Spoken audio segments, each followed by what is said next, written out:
that brand new car in the driveway. The closet stuffed with designer clothes.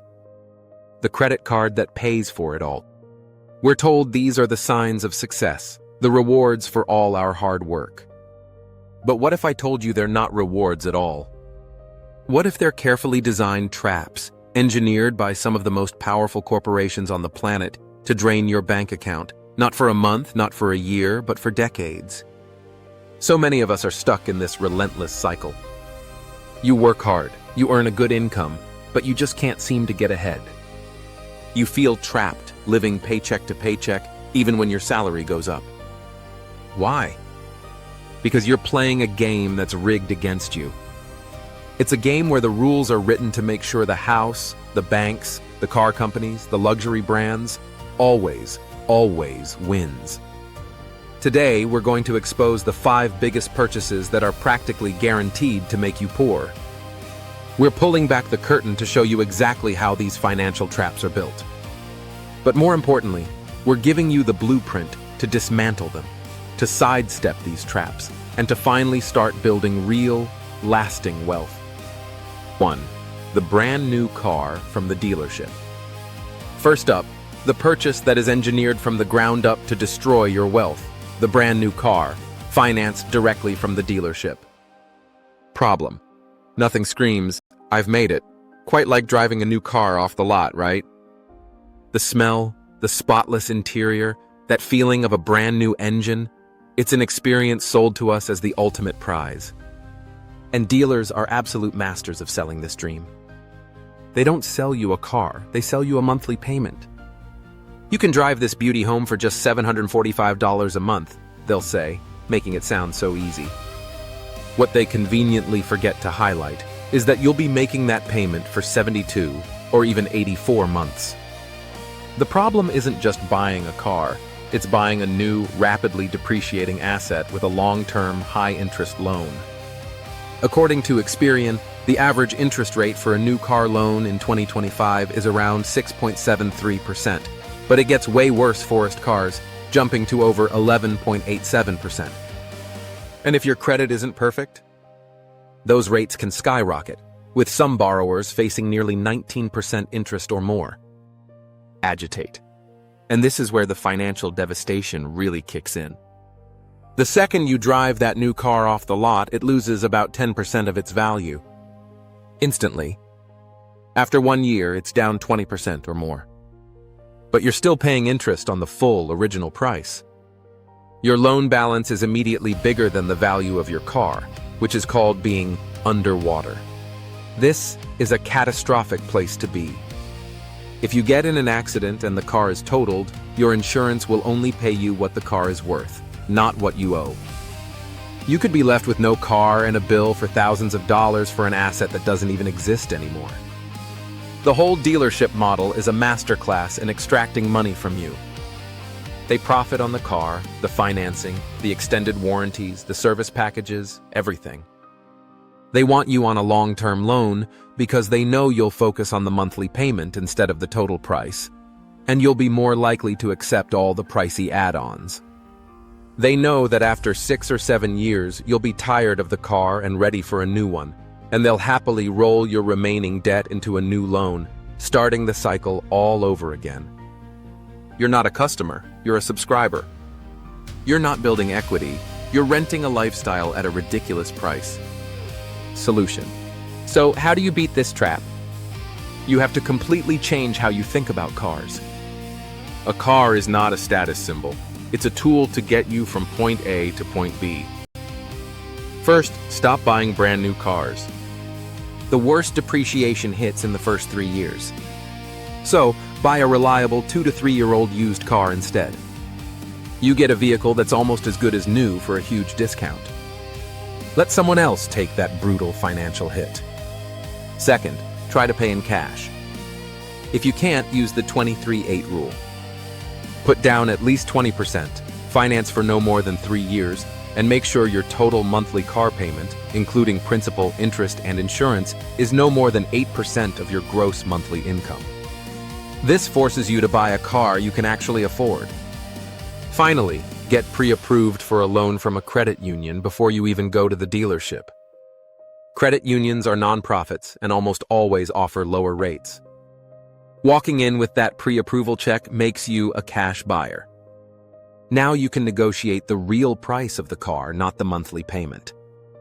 This one move flips the power dynamic and can save you thousands. 2. The "I'll just put it on the card" lifestyle. The second habit that guarantees poverty isn't a single purchase, but a mindset. Living a lifestyle funded by high-interest credit cards and not paying the balance in full. Problem. Credit cards are marketed as tools of convenience. You get points, cashback, travel miles, and in a world of one-click checkouts, they make spending feel frictionless. The danger starts when the card stops being a payment tool and becomes a loan for your daily life. That dinner out, those new shoes, that weekend trip, it all goes on the card with a vague promise of, "I'll pay it off later." But later is a trap. Credit card companies aren't in the convenience business, they're in the debt business. Their entire profit model is built on you not paying your balance. As of mid-2025, total credit card debt in the US has hit a massive $1.18 trillion. The average interest rate for cards carrying a balance has climbed to a sickening 22.25%. For new card offers, it's even worse, over 24%. These aren't just numbers, they're financial handcuffs. Agitate. Let's run some quick and honestly terrifying math. The average American with credit card debt has a balance of about $6,735, with some groups like Gen X averaging over $9,600. If you have that $6,735 balance at a 22.25% APR and you only make the minimum payment each month, it will take you over 20 years to pay it off. And you will have paid more in interest than the original amount you borrowed. You're paying double for everything you bought 2 decades ago. That's the sinister power of compounding interest when it's working against you. The credit card companies have perfectly engineered the minimum payment to be just low enough to keep you in debt for as long as humanly possible. It gives you the illusion that things are affordable, while interest quietly devours your financial future.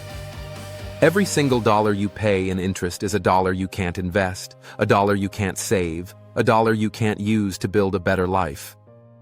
This is modern-day financial servitude. Solution. So, how do you break the cycle? You have to start treating your credit card like a debit card. This is non-negotiable. Only charge what you have the cash to pay off completely by the due date.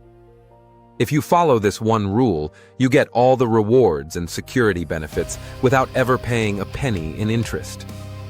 If you're already in debt, it's time to declare war on it.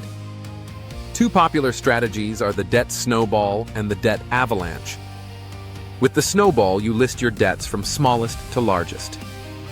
You make minimum payments on everything, but throw every extra dime at the smallest debt. Once it's gone, you get a huge psychological win and roll that payment onto the next one. The avalanche method is mathematically better. You list your debts from highest interest rate to lowest and attack the highest interest debt first. This saves you the most money. Pick one and be relentless. Cut up your cards. Get a side hustle. Sell stuff you don't need. Your only goal is to get to zero. Once you're free, the credit card becomes your tool again. But this time, you're the master, not the slave. 3. The upgrade trap, lifestyle creep. The third thing that keeps people poor is the immediate total upgrade of their lifestyle the second they get a raise. Problem. You finally get that 15% raise you've been hustling for.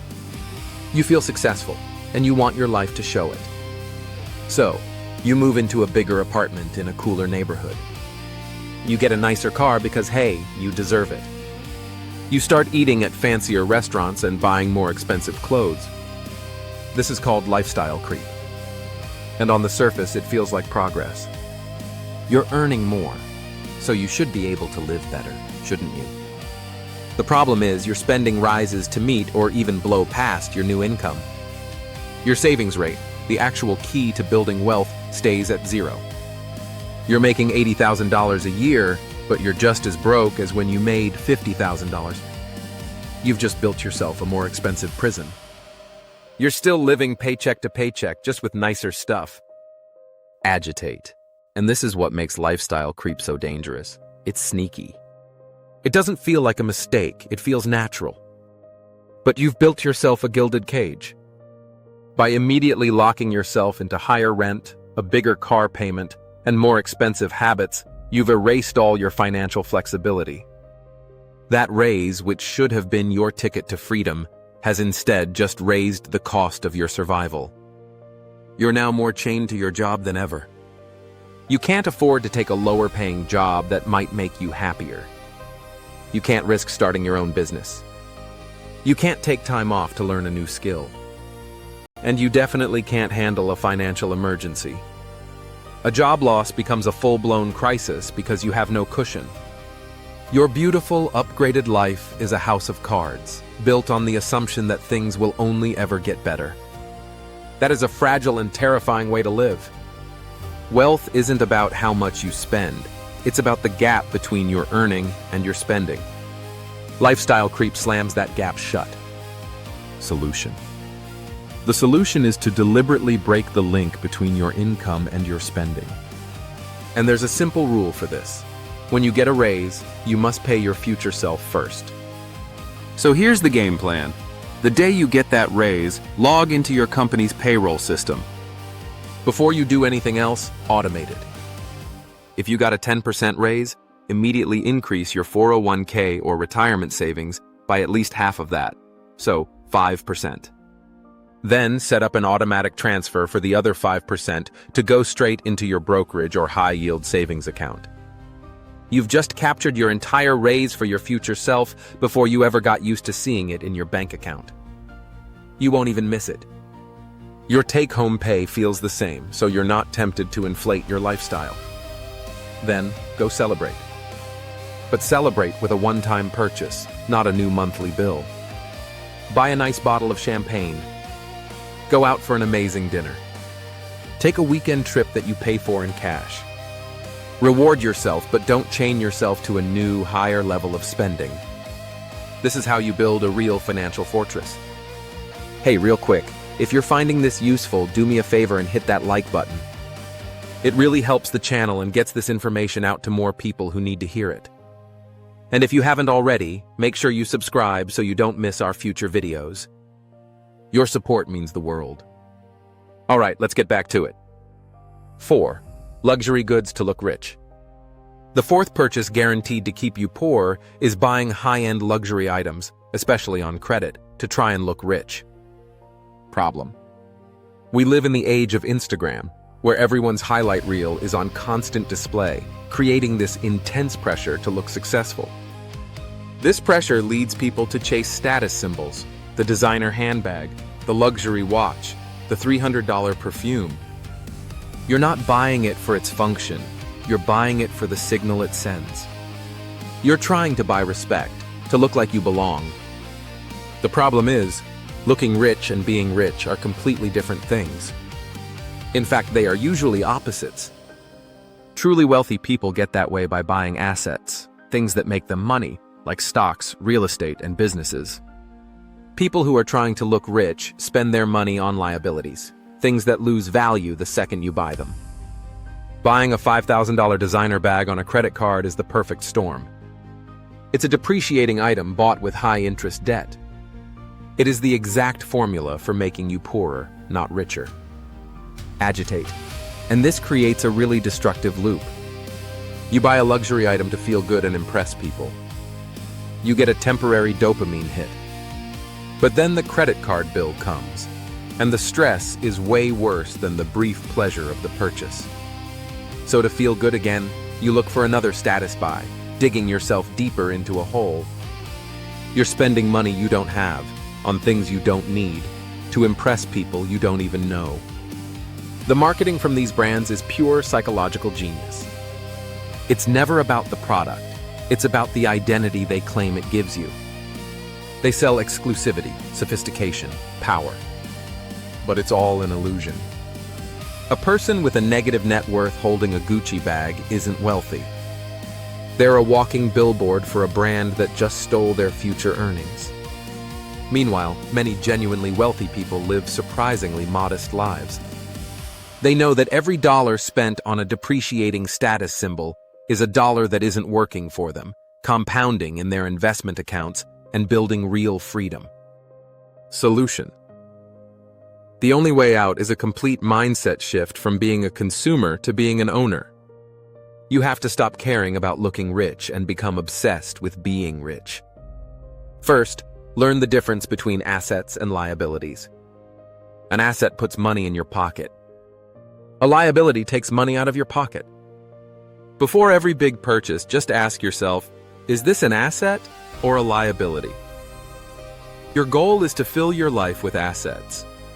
Second, embrace delayed gratification. Instead of buying that luxury watch on credit today, decide you'll buy it one day with the passive income from your investments. Make the watch the trophy for building wealth, not a substitute for it. Finally, unfollow social media accounts that make you feel like you're not enough or that trigger you to spend. Curate your feed. Follow financial educators and entrepreneurs. Surround yourself with people who are focused on their balance sheets, not just their brand names. True wealth is quiet. It's a full investment account, not a loud logo. 5. The easy money. Traps, payday loans, and AMP. BNPL.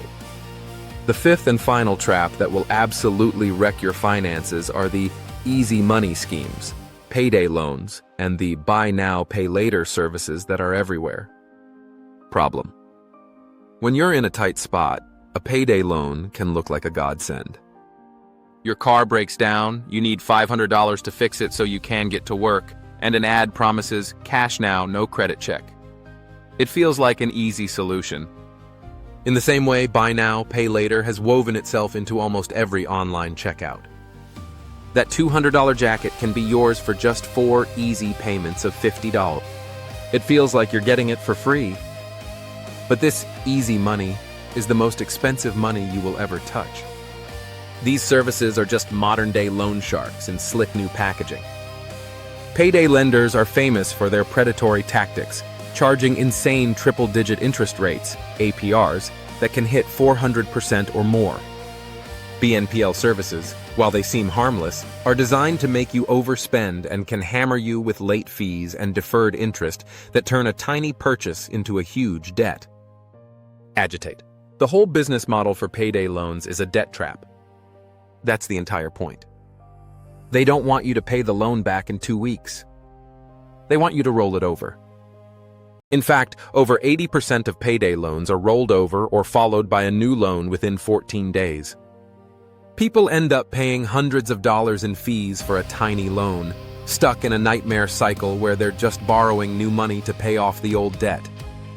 It's a downward spiral that preys on people when they're at their most vulnerable. Buy now. Pay later is the payday loan's more socially acceptable cousin, but it can be just as bad. By splitting a purchase into small chunks, it disconnects you from the real cost, making you far more likely to buy things you can't afford. A recent survey found that over a quarter of U.S. consumers use BNPL, often for everyday things like clothes and even groceries. This normalizes going into debt for small, non-essential items. And while many services don't report to credit bureaus, missing payments can still trash your credit score. And it's incredibly easy to stack these debts from different apps. Before you know it, you have dozens of tiny payments bleeding your account dry, death by 1,000 cuts. Solution: the ultimate antidote to these predators is an emergency fund. This is your #1 priority. Your goal should be to save 3 to 6 months of essential living expenses in a high-yield savings account. This is your Life Happens fund. When the car breaks down, you use this fund. You don't need a payday loan. This one thing makes you immune to their traps. Start small. Your first goal is just $1,000. That alone is enough to handle most common emergencies. Set up an automatic transfer to your savings account every single payday, even if it's only $25. Building the habit is what matters most at the start. As for BNPL, the rule is simple. If you can't afford to buy it today with the money in your bank account, you can't afford it. Period. Delete the apps. Unlink them from your accounts. Create friction. By forcing yourself to pay the full price up front, you'll naturally become a more conscious spender. These easy money services are selling you a shortcut straight to financial ruin. The only winning move is not to play. In conclusion, the brand new car. The credit card lifestyle. The instant lifestyle upgrade. The luxury status symbols. And the easy money traps. These aren't just random mistakes. They are systemic traps, engineered to separate you from your money and keep you spinning on a hamster wheel of debt. The common thread through all of them is the choice between short-term pleasure and long-term freedom. Every single one of these traps offers you a quick hit of status, of convenience, in exchange for your future. But the good news is, you now see how the game is played. And by simply refusing to play by their rules, you can win. By choosing a reliable used car, by treating your credit card like a debit card, by investing your raises, by focusing on assets over appearances, and by building that emergency fund, you are taking back control. Financial freedom isn't some secret reserved for a lucky few. It's the direct result of making a series of smart, deliberate choices day after day. It starts with knowing the traps to avoid.